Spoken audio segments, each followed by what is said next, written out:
I am Brandy, a 34-year-old single mom with two amazing boys who light up my world. My sister Amelia has always been the family perfectionist, judging my parenting from her pristine suburban throne. When she announced her daughter Sophia's extravagant 10th birthday party, I expected the usual family gathering. What I never expected was the heart-shattering moment. Amelia declared my boys unwelcome because they were a bad influence. Where are you watching from today? Hit that like button and subscribe to follow along as I share how one magical Disneyland trip taught my sister that nobody messes with my children. Being a single mom working as a nurse is no walk in the park. My schedule involves juggling 12-hour shifts at the hospital while making sure Jackson 9 and Tyler 7 have everything they need.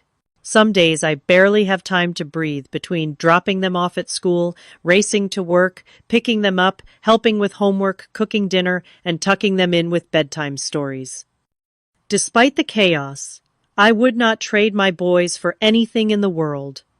Jackson is my little artist, with an imagination that knows no bounds.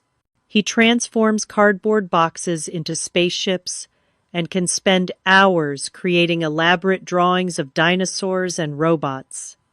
Tyler is my energetic ball of sunshine who excels at sports and making friends wherever he goes.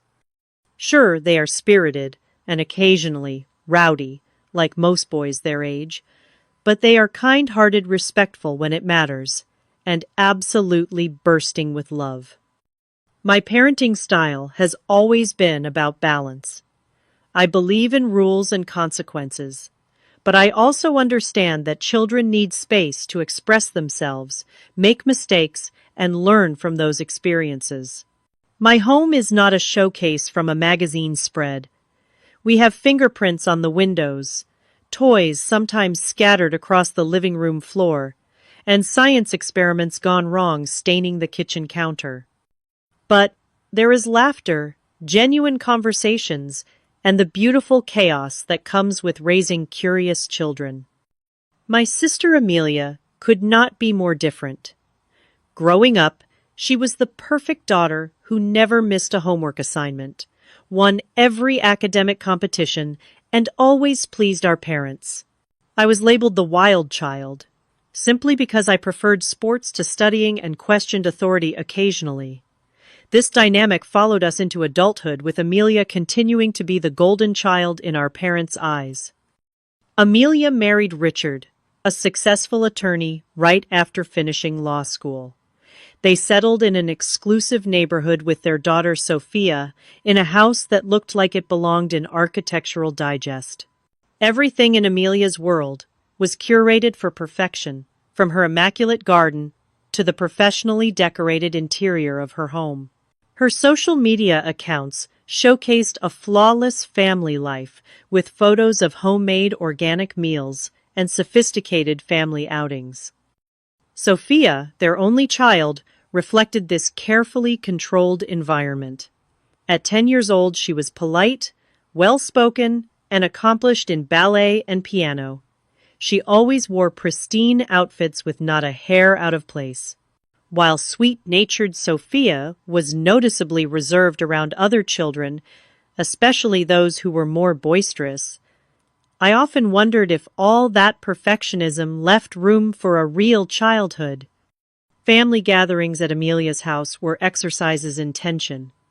My boys would arrive excited to see their cousin, only to face a barrage of rules.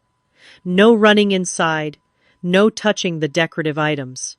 No raising voices, no playing in the formal living room. Every natural childlike behavior was met with Amelia's disapproving glance. By contrast, when they visited our apartment, Sophia would initially sit quietly, uncertain how to join in the fun, until my boys eventually coaxed her into building forts or playing tag in the backyard.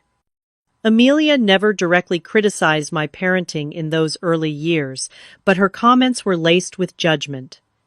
I noticed Jackson has trouble sitting still during dinner. Have you considered having him tested? Or Tyler certainly has a lot of energy. Perhaps more structured activities would help channel that.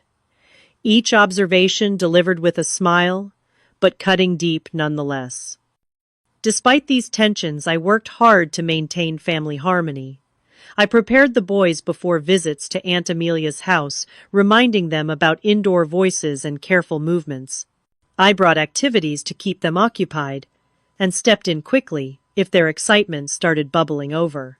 Though exhausting, I believed family connections were important, especially since they had limited extended family after their father left when Tyler was just 2 years old. Our parents, now in their 60s, and living 30 minutes from Amelia in the suburbs, complicated matters further. During family discussions, they typically sided with Amelia on parenting approaches. "Brandy, dear children do need structure," my mother would say, after Amelia commented on my boys playing in the mud during a family barbecue. My father would nod in agreement, adding, "Sophia never gives Amelia and Richard any trouble." These comments stung, but I had grown accustomed to being the family disappointment. Last Thanksgiving illustrated our different worlds perfectly. Amelia hosted in her formal dining room with name cards, crystal glasses, and a table setting worthy of a magazine spread. Jackson accidentally knocked over his water glass, sending liquid across the white tablecloth. The look of horror on Amelia's face as she rushed for towels made him shrink in his chair.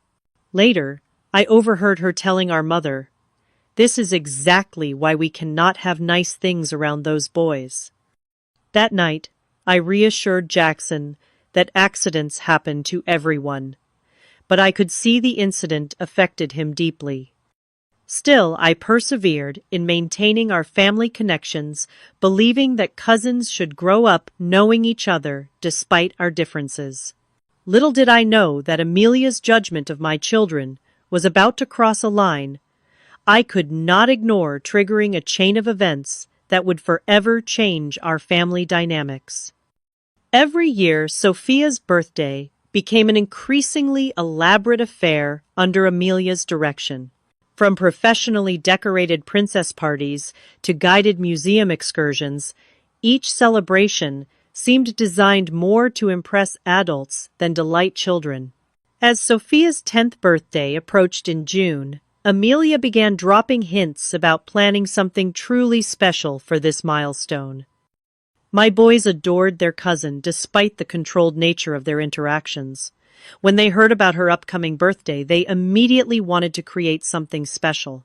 One Saturday afternoon, our kitchen table disappeared under a sea of construction paper, markers, and glitter, as Jackson and Tyler crafted homemade cards for Sophia. Jackson drew an elaborate picture of Sophia as a superhero, while Tyler created a card shaped like a birthday cake with 10 candles. Their excitement was contagious as they discussed what gifts they might save their allowance to buy. "Do you think Sophia would like the friendship bracelet kit at the store?" Mom Jackson asked, his face serious with consideration. "She always likes the ones I make at school." Tyler nodded enthusiastically.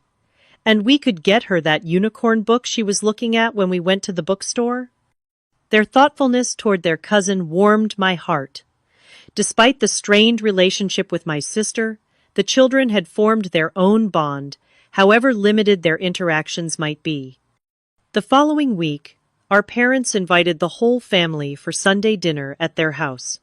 These monthly gatherings were tradition, though they typically featured Amelia dominating conversation, while I tried to keep the boys from fidgeting too much during the lengthy meals.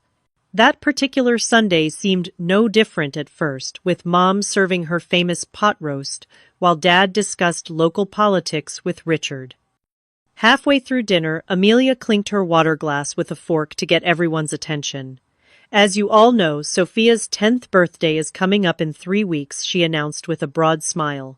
"We have decided to host a garden party with a secret garden theme. Richard's law firm partners and their families will attend along with Sophia's friends from school and ballet." "That sounds lovely, dear," Mom replied predictably. "Will you need help with anything?" "Actually, I have hired an event planner," Amelia continued.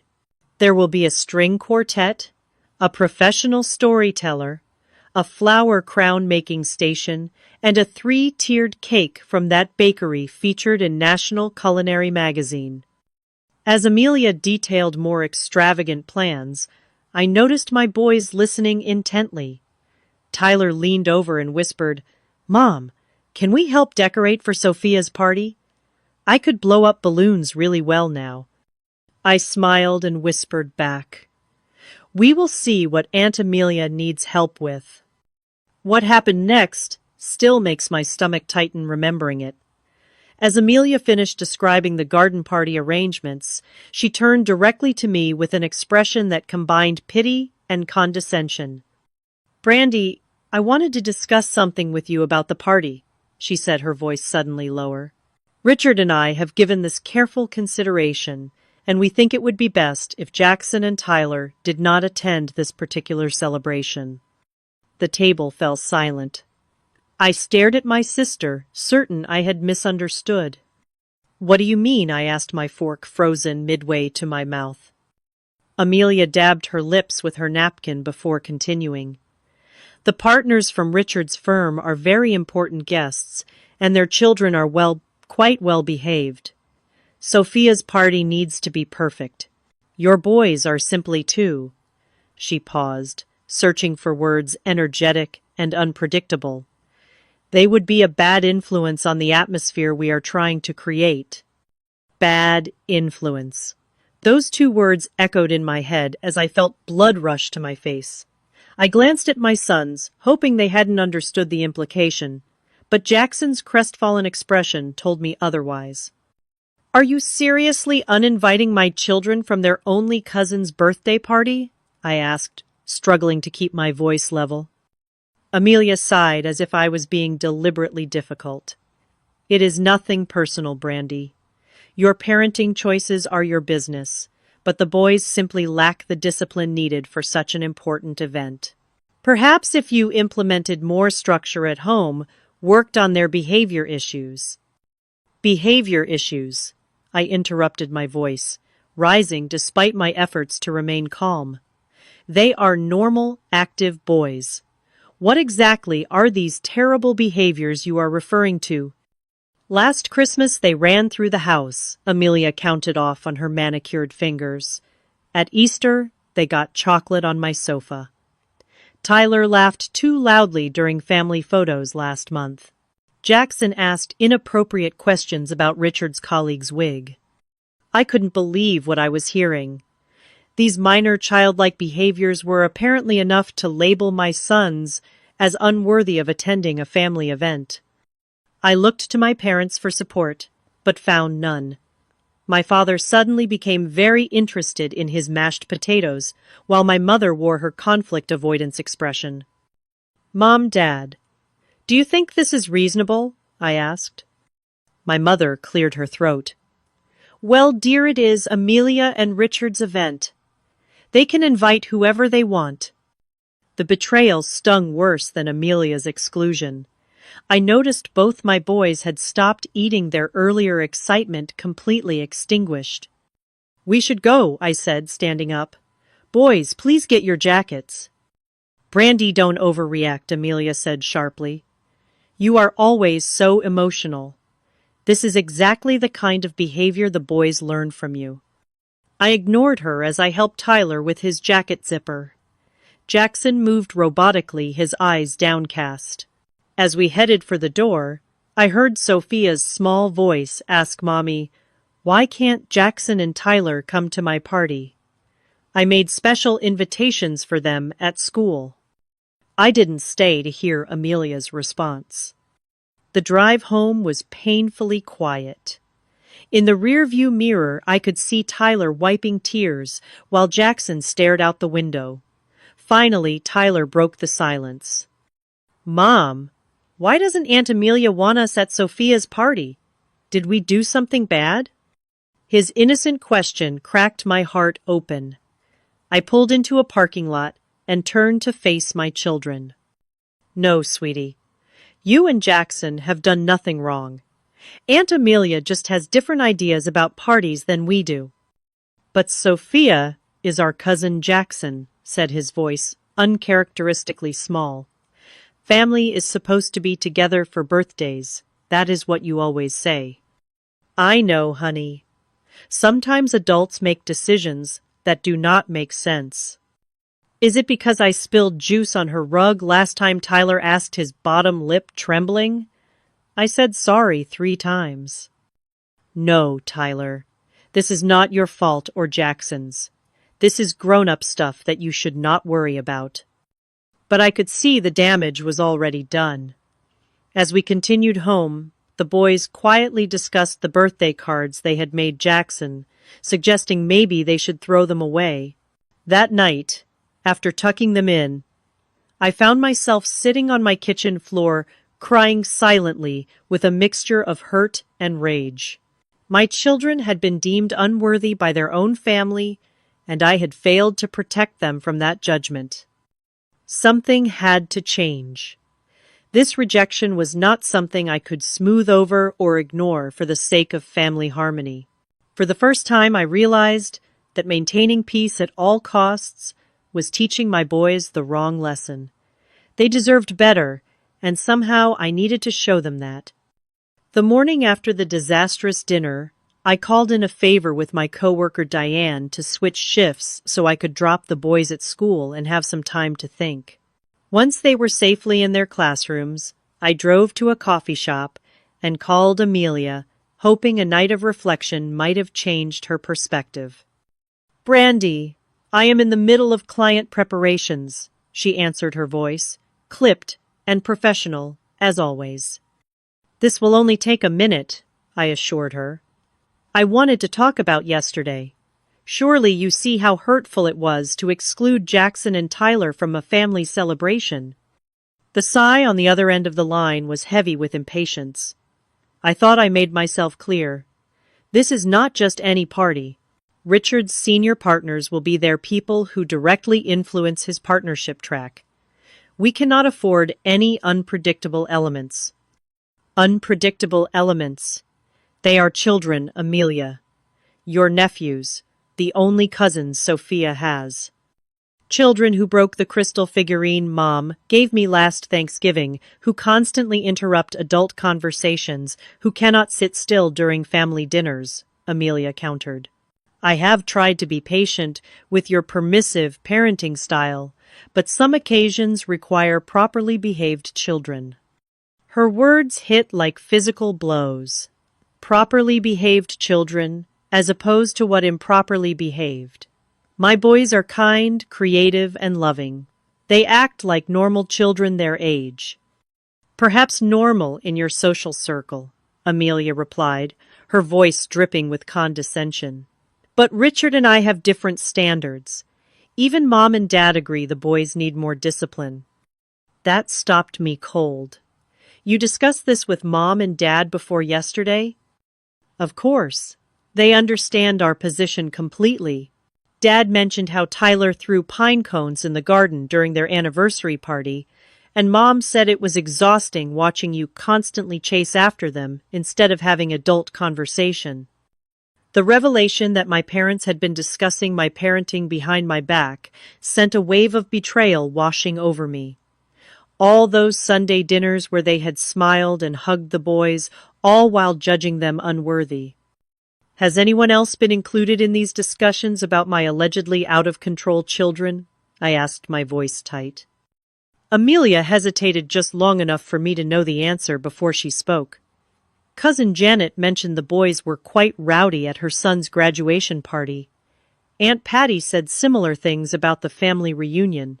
It is a general observation, Brandy, not a personal attack. Not a personal attack.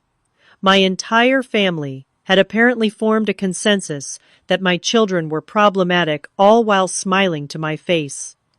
I ended the call shortly after sitting in my car as the implications sank in. That evening, I received a call from my mother. Amelia told me you are upset about Sophia's party arrangements, she began without preamble. Upset, Mom. She called my children a bad influence and uninvited them from their cousin's birthday. Of course I am upset. Dear, You know how important Richard's career is to them. These law firm partners are very conservative people. Perhaps this is an opportunity to work on the boys' behavior. I could recommend that parenting book I mentioned last Christmas. I gripped my phone tighter. There is nothing wrong with my children's behavior. They are normal, active boys who occasionally make mistakes like all children do. Normal is subjective, Brandy. When you were growing up, we had clear expectations for public behavior. Remember how beautifully Amelia always conducted herself at family gatherings? Never a hair out of place, always using her please and thank yous. Yes, and look how well that turned out. She is so concerned with appearances that she is willing to hurt innocent children to maintain her perfect facade. My mother's voice hardened. That is unfair. Amelia has worked very hard for the life she has. If you had applied yourself similarly, perhaps you would not be so defensive about your choices. The conversation deteriorated from there, ending with my mother suggesting I needed to grow up and accept constructive feedback about my parenting. Over the next few days, the family divide grew deeper. My father called to express his disappointment in my overreaction. Aunt Patty texted, asking if everything was okay, saying she had heard about the situation with the boys from my mother. Even my cousin Janet, who I had always been close with, sent a message suggesting a parenting podcast that had really helped with her son's attention issues. The worst came when Jackson returned from school upset, saying his teacher had pulled him aside to ask if everything was okay at home. Apparently, my Aunt Patty's daughter worked at the school and had mentioned something about family concerns regarding my parenting. The gossip had spread beyond family into our community. That evening, I overheard Tyler asking Jackson in their bedroom, "Are we bad kids?" Grandma told me on the phone, "We need to learn better manners." Jackson's response broke my heart. "I think we must be. Everyone keeps saying we are too loud and messy. Maybe that is why Dad left." I stepped away from their door, tears streaming down my face. The innocent conversation revealed how deeply the family's judgment had affected them.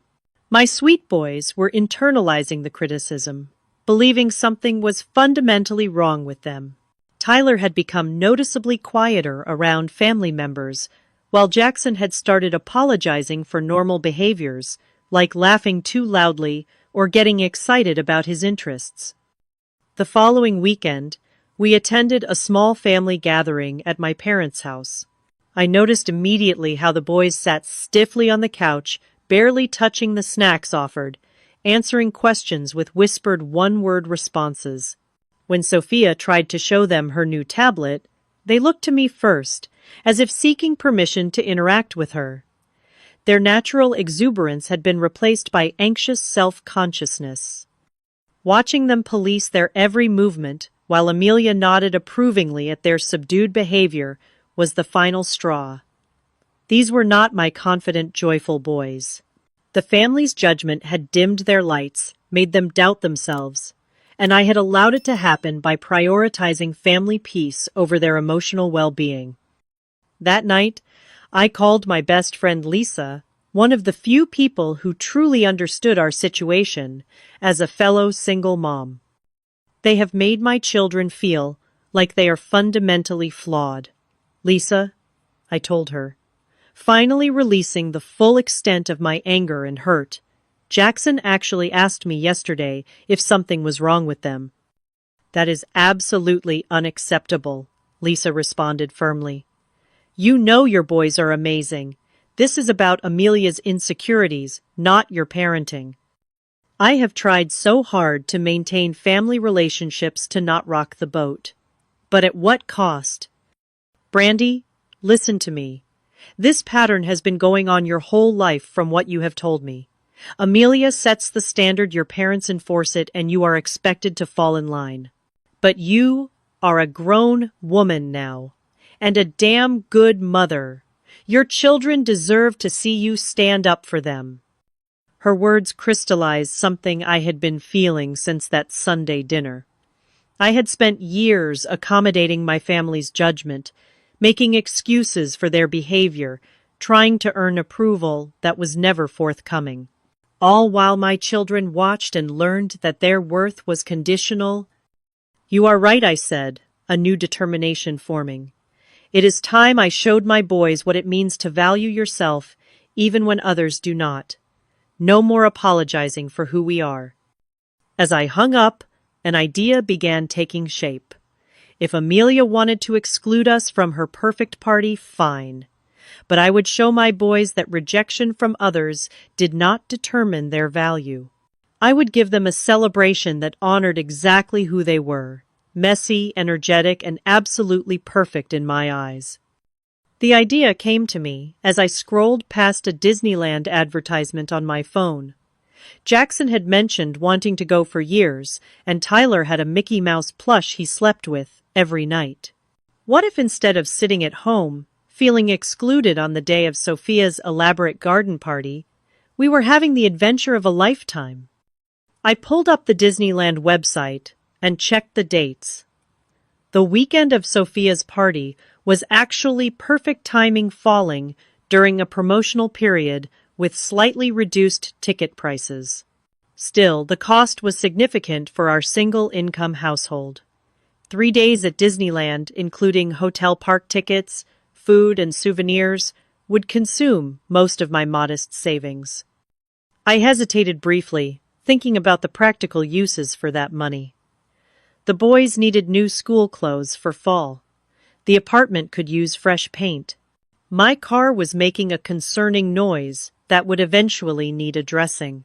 But as I remembered the hurt in their eyes, the way they had started to shrink themselves to meet my family's impossible standards, I made my decision.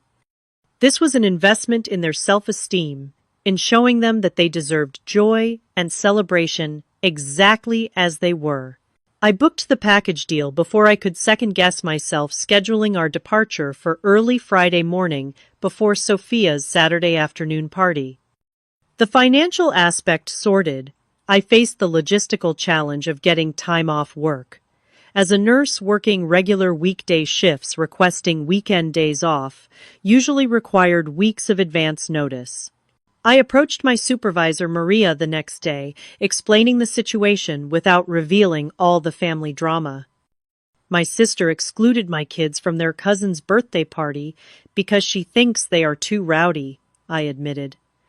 "I want to take them somewhere special that weekend to show them they matter."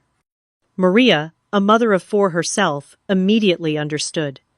"Family stuff can be the hardest," she said sympathetically. "Let me see what I can do."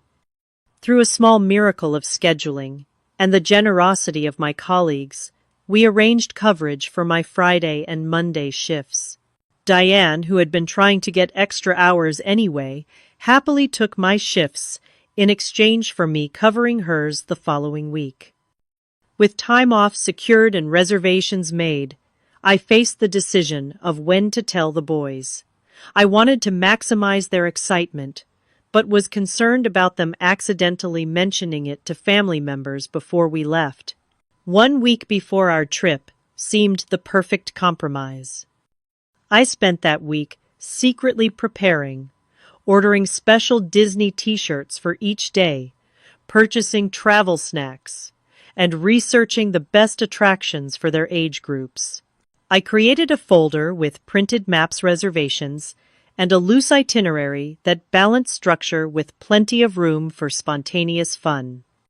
Meanwhile, Amelia continued planning Sophia's party, oblivious to my counterplot. She called twice that week, once to inform me that she had told Sophia we would be unable to attend her party, and once to ask if I could pick up some specialty party supplies from a store near my apartment. I agreed to the errand, maintaining the pretense that everything was normal, while secretly counting down the days until our escape. 5 days before our trip, my mother called to apply more guilt. "Sophia asked again why her cousins will not be at her party," she reported. "Amelia told her you had other commitments that day." "I hope you are not deliberately scheduling something just to be difficult, Brandy." The boys and I have plans, I replied vaguely. Important plans that cannot be changed. More important than family. What could possibly be so important that you would miss your only niece's birthday? I swallowed my initial angry response. Mom Amelia made it very clear that my children are not welcome at this event. She cannot expect me to drop them off somewhere while I attend alone. Well, Janet said she would be happy to watch them for a few hours so you could at least make an appearance. The casual cruelty of this suggestion that I should leave my excluded children with a babysitter to attend the very event they had been deemed unworthy of left me momentarily speechless. That will not be necessary, I finally managed. We already have plans. The evening before I planned to tell the boys about our trip, I found Jackson sitting quietly in his room working on something at his desk instead of playing video games during his usual screen time. "What are you working on, buddy?" I asked. He quickly covered the paper with his arm. "Nothing." Gently, I moved his arm to reveal a carefully drawn birthday card for Sophia, even more elaborate than his first attempt.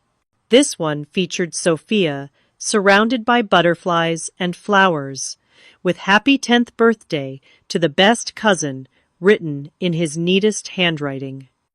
"I thought you weren't invited to the party," I said softly.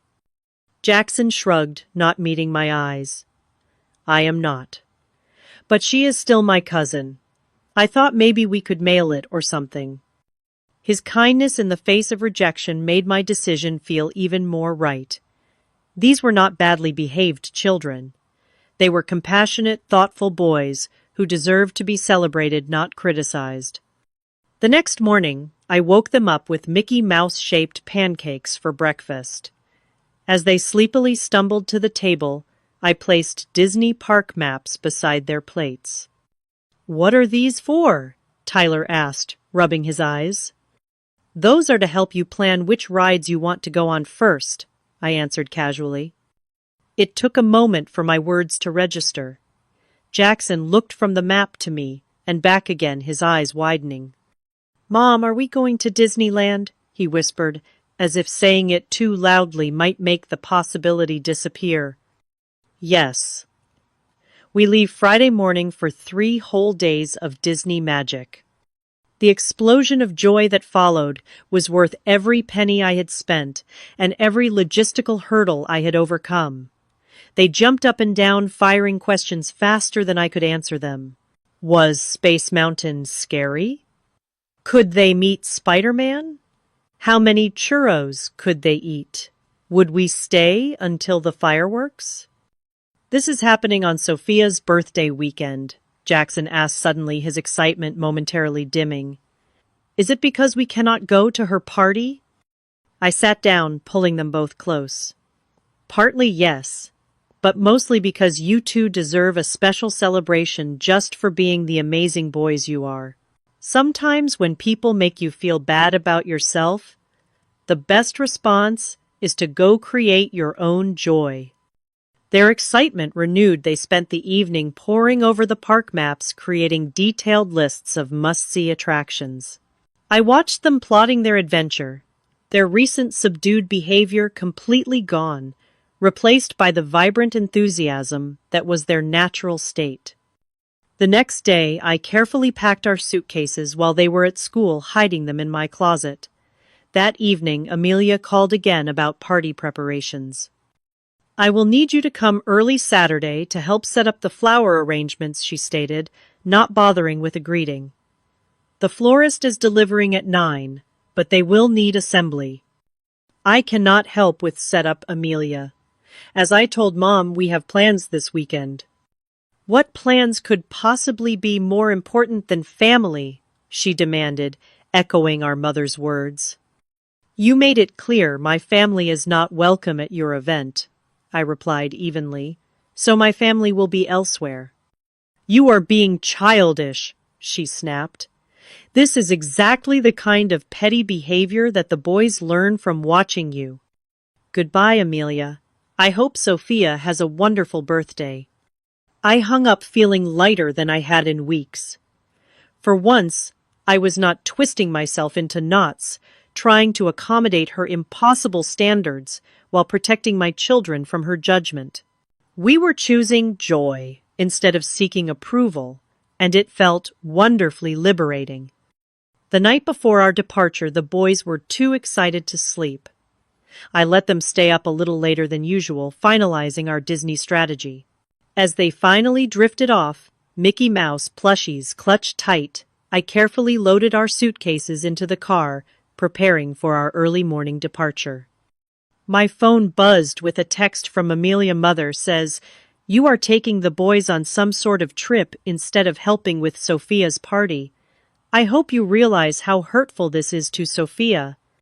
I turned off my phone without responding. Tomorrow would be about my children, their happiness, and our family of 3. The guilt trips and judgment would have to wait. We left our apartment before dawn, the boys still in their pajamas as I buckled them into the back seat. They dozed as we drove the first hour, the sky gradually lightening from black to purple to the soft gold of early morning. When they fully woke the car, filled with excited chatter and Disney songs from the playlist I had created specially for our road trip. "Mom, how much longer?" Tyler asked for perhaps the 20th time, bouncing in his seat as mountains gave way to the suburbs surrounding Anaheim. "Just about 20 minutes now," I answered, unable to keep the smile from my face. Their excitement was contagious, washing away the stress and hurt of recent weeks. "Look, I can see the top of the Matterhorn," Jackson shouted suddenly, pointing out the window. Sure enough, the distinctive peak was visible in the distance, drawing gasps from both boys. Parking and navigating the tram system took some time, but nothing could dampen their spirits. As we finally stepped onto Main Street, USA, the look of wonder on their faces made every sacrifice worthwhile. Tyler grabbed my hand tightly, while Jackson stood motionless, trying to absorb every detail of the magical scene before him. "It is even better than I imagined," he whispered. Our first day unfolded in a blur of joy. We rode Splash Mountain twice in a row, laughing hysterically as we got soaked on the second run when we deliberately sat in the front row. We spun on teacups until we were dizzy, waited patiently to meet Mickey and Minnie, and collected character autographs in the special books I had bought them. What struck me most was how well-behaved my supposedly undisciplined children were. They waited their turns in lines without complaint, said please and thank you to every cast member, and even helped a younger child who dropped her popcorn by offering some of theirs. These were the same boys my sister had deemed too rowdy and unpredictable to attend a garden party. Throughout the day, I took dozens of photos and videos capturing their delight as they experienced the magic for the first time. While waiting in line for Peter Pan's flight, I uploaded a few pictures to my Instagram with the caption, "Day 1 of our surprise Disney adventure, making memories with my amazing boys." Within minutes, my phone began buzzing with notifications. Family members, friends, and coworkers all expressing surprise and delight at our unexpected trip. I noticed my mother had commented, "This seems very last minute. Hope everything is okay." Her subtle dig at my spontaneity and implied financial irresponsibility might have bothered me before, but surrounded by my children's happiness, it barely registered. We ended our first day with dinner at a restaurant where princesses visited each table. Tyler, despite his earlier claims that princesses were just for girls, was completely starstruck when Snow White asked about his favorite part of the park. Jackson engaged Cinderella in a serious discussion about how her glass slippers stayed intact when regular glass would shatter under walking pressure, making the princess laugh delightedly at his scientific curiosity. Back at our hotel, exhausted but exhilarated, the boys fell asleep almost instantly. I checked my phone to find 3 missed calls from Amelia and 1 from my mother. There was also a text from Sophia sent from Amelia's phone. "Where are you? I miss my cousins." That one tugged at my heart, knowing Sophia was an innocent party in all this. I decided to respond to Sophia's message with a photo of Mickey Mouse and a promise to bring her back something special, but I ignored the other calls. Tonight was not about family drama. It was about savoring the pure joy we had experienced. The second day of our adventure dawned bright and clear. The boys woke with renewed energy, ready to conquer California adventure. We rode the Guardians of the Galaxy attraction, braved the Incredicoaster, and met superhero characters that left Jackson speechless with admiration. Each magical moment erased a little more of the hurt that had been inflicted on them. Around 2 in the afternoon, right when Sophia's garden party would be starting, I gathered the boys for a special photo in front of Sleeping Beauty's castle. They wore their matching Disney shirts, faces glowing with happiness, Mickey ears perched on their heads. "Smile, big guys. This one is special," I told them, as I adjusted the frame to capture the perfect shot. The resulting photo was everything I had hoped for.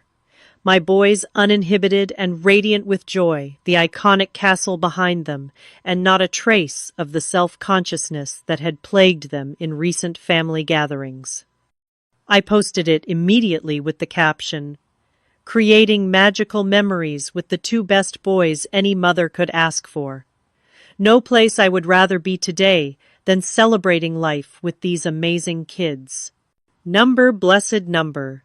Disney adventure number. Perfect day." The timing was deliberate, and I knew it.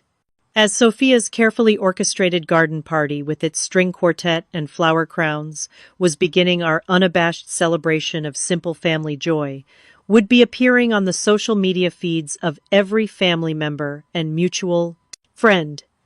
The response was immediate and overwhelming. My phone began buzzing continuously with notifications. Friends and colleagues left supportive comments about what a great mom I was. Several of my cousins liked the photo. Even Aunt Patty, who had been part of the Judgment Coalition, commented, "The boys look so happy. What a wonderful surprise for them." More tellingly were the missed calls that began accumulating. Amelia, my mother, my father, Amelia, again. I silenced my phone and put it away. Today was not about them. We continued our magical day having lunch with Goofy, exploring Star Wars Galaxy's Edge, and buying specially embroidered Mickey ears with their names stitched in gold thread. Throughout the afternoon and evening, I continued posting photos and short videos documenting our joy without directly mentioning why we were there instead of at Sophia's party. That evening, as we watched the spectacular fireworks display over the castle, Tyler leaned against me, his eyes wide with wonder. "Mom, is this the best day ever?" he asked. "What do you think, buddy?" I replied, putting my arm around his shoulders. "It is definitely the best day ever," he decided firmly. "Way better than some boring garden party." Jackson, more perceptive as always, took my other hand. "Thanks for bringing us here, instead of making us feel bad about not being invited to Sophia's party. I was really sad about it, but this is so much better." His honesty brought tears to my eyes. "You two deserve all the happiness in the world. Never let anyone make you feel like you are not good enough exactly as you are." Our final day at Disney was more relaxed, revisiting favorite rides, and exploring corners of the park we had missed. The boys spent some of their souvenir money on a gift for Sophia, a beautiful music box with Cinderella that played "A Dream is a Wish Your Heart Makes." Their thoughtfulness, despite their own exclusion, spoke volumes about their character. Before heading home, I posted one last photo of the three of us, Mickey and Minnie, on either side, with the caption, "Memories to last a lifetime." Reminder to self, and my boys, never let anyone dim your light to make others more comfortable with their darkness. Number, choose joy. Number, family first. As we began the drive home, I finally checked my messages. 27 missed calls. Dozens of texts ranging from Amelia's fury to my mother's guilt trips to expressions of concern from other family members. Even Richard had called something unprecedented in our family dynamic. One message from my mother stood out. Sophia was in tears when she saw your Disney pictures. How could you be so deliberately hurtful to an innocent child? The irony was almost too much. Now they were concerned about children's feelings being hurt. Where was this concern when my boys were explicitly rejected and labeled as problems? Still, I felt a twinge of regret that Sophia had been caught in the crossfire. She was, after all, just a child herself, likely with little say in her mother's decisions. I would make sure the boys gave her their gift and spent time with their cousins soon separate from the adult drama.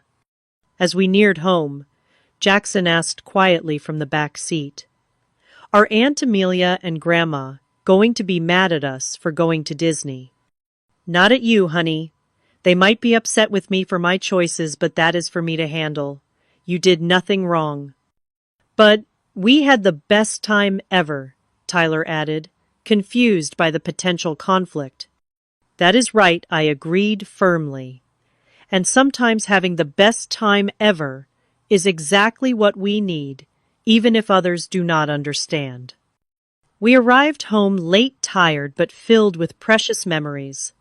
As I tucked the boys into bed, surrounded by their new Disney treasures, I felt stronger than I had in years. For once, I had prioritized my children's joy over my family's approval, and the freedom was intoxicating. The confrontation that awaited would not be easy, but I was finally ready to stand my ground. My children deserved a mother who defended their worth, who showed them how to create joy rather than constantly seek validation from those who withheld it conditionally. The Disneyland photos spreading across social media had made my statement clear. We were done apologizing for who we were.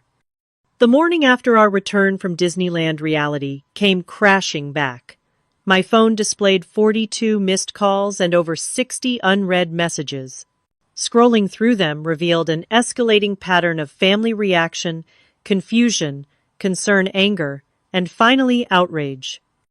Amelia's messages evolved from, "Where are you, Mother? Says you are at Disneyland," to, "I cannot believe you would deliberately sabotage Sophia's special day like this," to, "Your immaturity and jealousy have reached new heights." My parents' texts echoed similar sentiments, with my father calling my Disney trip a childish stunt unbecoming of a mother. I made breakfast for the boys who were still riding high on Disney magic, comparing their souvenirs and reliving their favorite moments. Watching them eat Mickey-shaped waffles while debating whether Space Mountain or Guardians of the Galaxy was the better ride, I knew I had made the right decision, regardless of the family fallout. After dropping them at school, I finally called my mother, figuring she would be the most reasonable starting point. "Well, look who finally decided to acknowledge her family," she answered tartly. "Do you have any idea what you have done?" "Taken my children on a wonderful vacation after they were explicitly uninvited from a family event," I suggested calmly. "You deliberately upstaged Sophia's birthday party. Every guest was talking about your Disney photos instead of focusing on Sophia. Amelia had to turn off her phone because people kept asking why her nephews were at Disneyland instead of the party.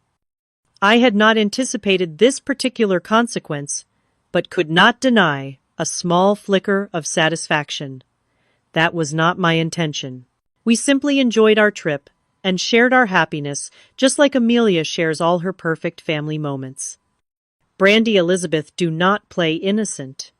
You timed those castle photos precisely when the party was starting. Sophia saw them and asked why she could not go to Disneyland with her cousins instead of having a garden party. She cried for nearly an hour. That genuinely made me feel bad. I am sorry Sophia was upset. The boys even bought her a special gift.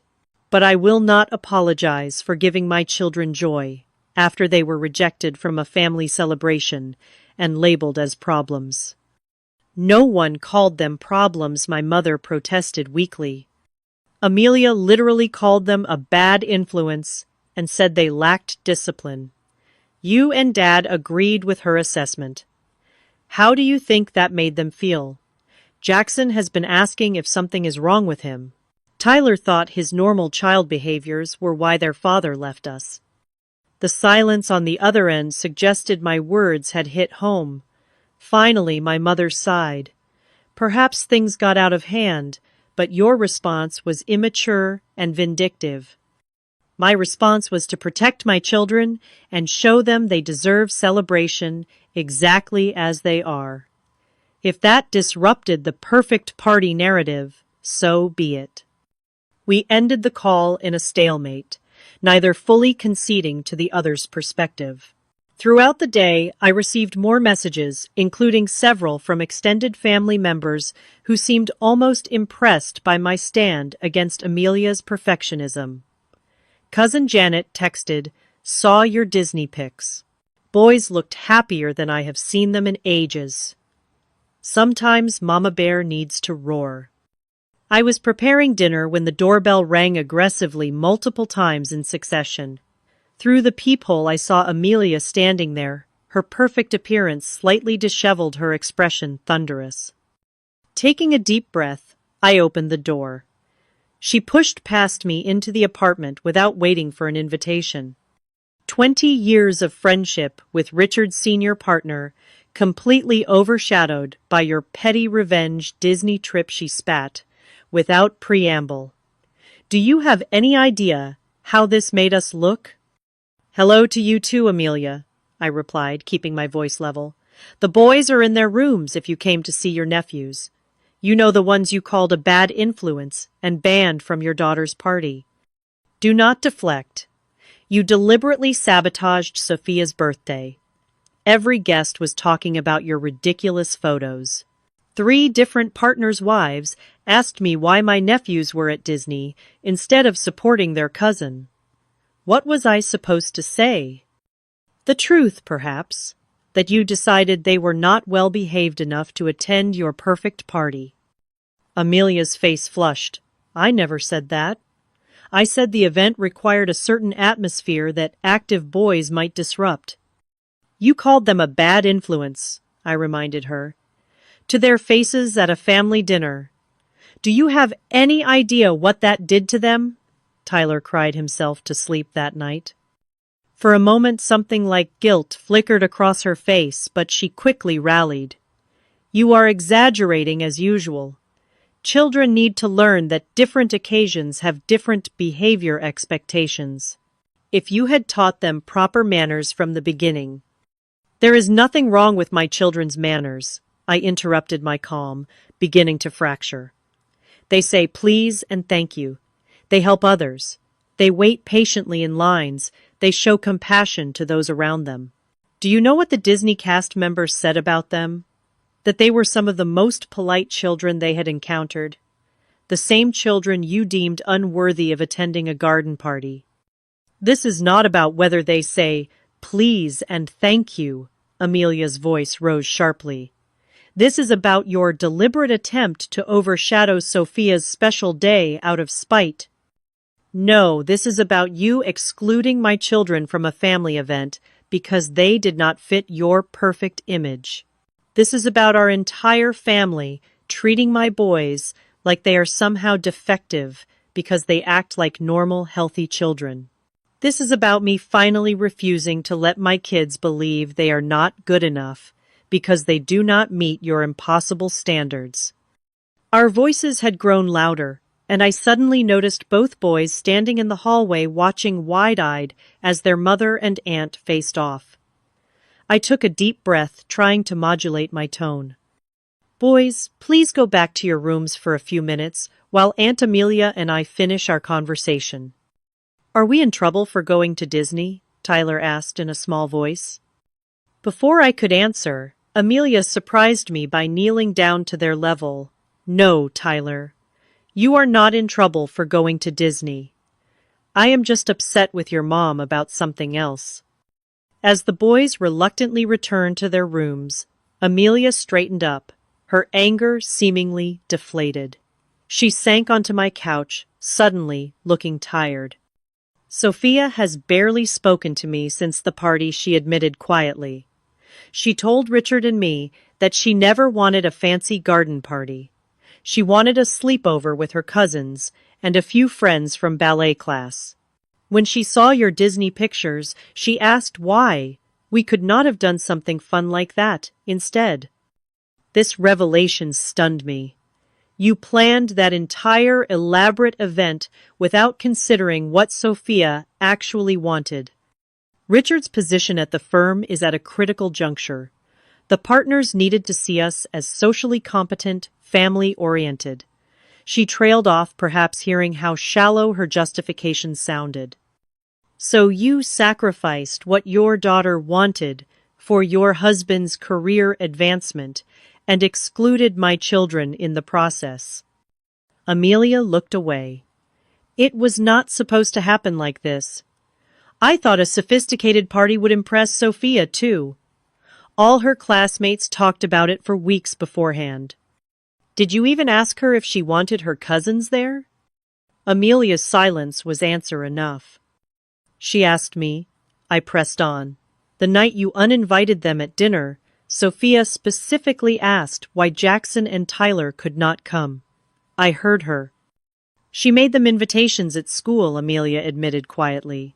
She had them hidden in her desk. I found them when I was checking her homework. She cried when I explained they would not be attending. The realization hit me. This was never about the boys being a bad influence. You were embarrassed by them. You were worried they would not impress Richard's colleagues with their polite conversation and perfect manners.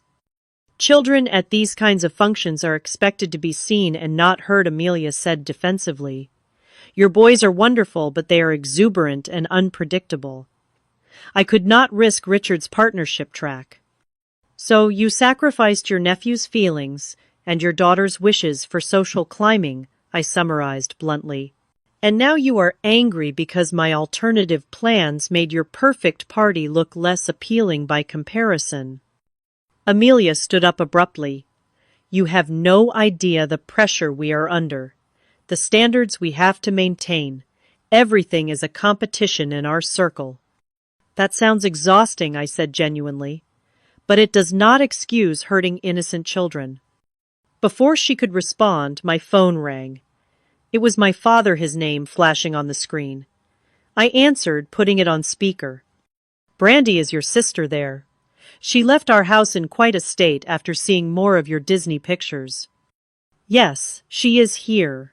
We are discussing the situation. My father's sigh was audible. This has all gone too far. Your mother and I have been talking, and we owe you an apology. His words shocked both Amelia and me into silence. We should have spoken up when Amelia suggested excluding the boys from the party. We knew it was wrong, but we did not want to cause conflict. That was a mistake. I sat down unprepared for this turn of events. Thank you for saying that, Dad. The boys are good kids, Brandy. Energetic, yes, but good-hearted. We should have defended them, and you. Instead, we enabled a hurtful situation. Amelia stared at the phone, visibly processing our father's unexpected stance. After he hung up with promises to talk more soon, she gathered her purse, her movements stiff and controlled. I should go. Richard is waiting in the car. At the door, she paused. The boys bought something for Sophia. A musical Cinderella jewelry box. They spent their souvenir money on it. Something softened in her expression. Perhaps they could come over this weekend to give it to her. She has been asking about them. It was a small olive branch, but I recognized it for what it was. They would like that. And Amelia, next time just ask Sophia what she actually wants for her birthday. After she left, I called the boys out from their rooms. They emerged cautiously, clearly having heard portions of our heated exchange. Is everything okay? Mom Jackson asked. Aunt Amelia seemed really mad. I pulled them both into a hug. Everything is going to be fine. Sometimes adults have disagreements, but we work through them. The important thing is that I am incredibly proud of both of you, and nothing will ever change that. Even when we are loud or messy, Tyler asked. Especially then, I assured him, because that is part of being a wonderful, curious, energetic child. And I would not change either of you for all the perfect garden parties in the world. As they returned to their rooms, comforted by my words, and the promise of delivering Sophia's gift personally, I reflected on the confrontation. It had been painful and raw, but perhaps necessary. For the first time, I had refused to accept my family's judgment of my parenting or my children. And unexpectedly, that stance had begun to shift the power dynamics that had controlled our family for decades. The 2 weeks following our confrontation passed in strange, tense silence. No calls from my parents, no group texts from Amelia about family gatherings. It was as if the family was collectively processing the dramatic shift in our usual dynamics.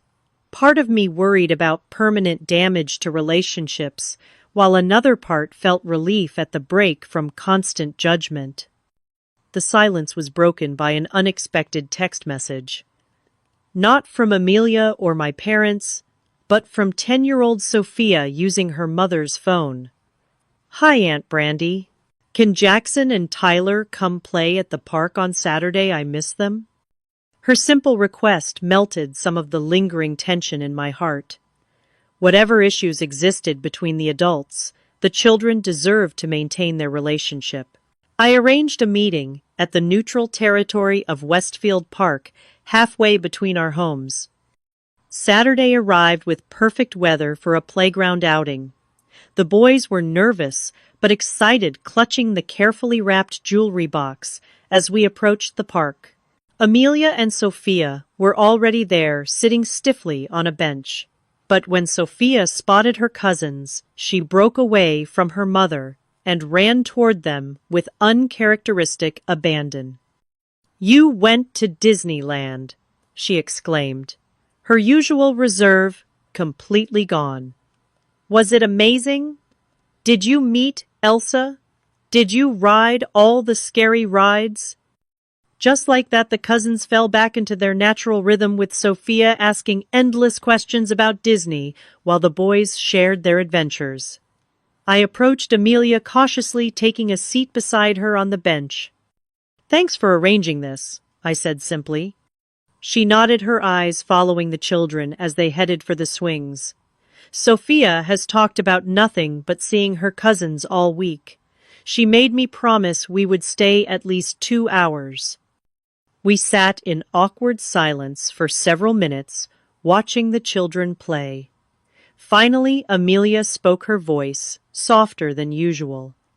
"Sophia told Richard and me that she feels like she cannot be herself at home, that we expect her to be perfect all the time."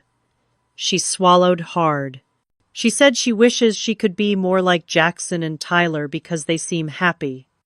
The admission clearly cost her considerable pride. I resisted the urge to point out how often I had tried to tell her this very thing. "Kids are perceptive," I offered instead. "They internalize our expectations, spoken and unspoken." "I always thought I was doing what was best for her," Amelia continued. "Giving her advantages. I did not have teaching her how to succeed in a competitive world." "There is nothing wrong with wanting your child to succeed," I acknowledged. "But success looks different for different people.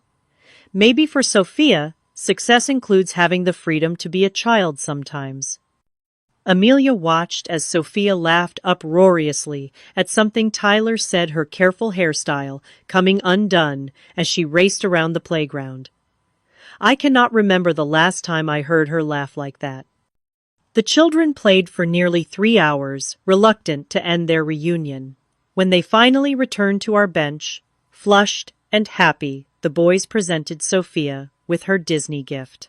Her delight was genuine, as she wound the music box watching Cinderella twirl to the familiar melody. "Mom, can Jackson and Tyler come over next weekend?" Sophia asked Amelia. "We can build that fort in the backyard you never let me make." Amelia hesitated only briefly before nodding. "I think that would be fine, as long as your aunt agrees." It was a small step, but a significant one. The following week brought another unexpected development. My father called, asking if he and my mother could visit for dinner. Unsure what to expect, I agreed cautiously. They arrived bearing the boys' favorite ice cream and new art supplies, clear peace offerings that were enthusiastically received. After the boys retreated to their rooms with their treasures, my parents and I sat at the kitchen table for a long overdue conversation. "We have been doing a lot of thinking," my father began awkwardly, "about family dynamics, about how we have treated you and the boys over the years."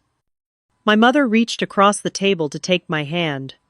"We realized we have always held you to Amelia's standards, which was never fair to you or your children. You are different people with different strengths. We enabled a situation where Amelia's preferences and judgments became the family standard," my father continued. "That was wrong, and it hurt you and the boys." Their acknowledgement brought unexpected tears to my eyes.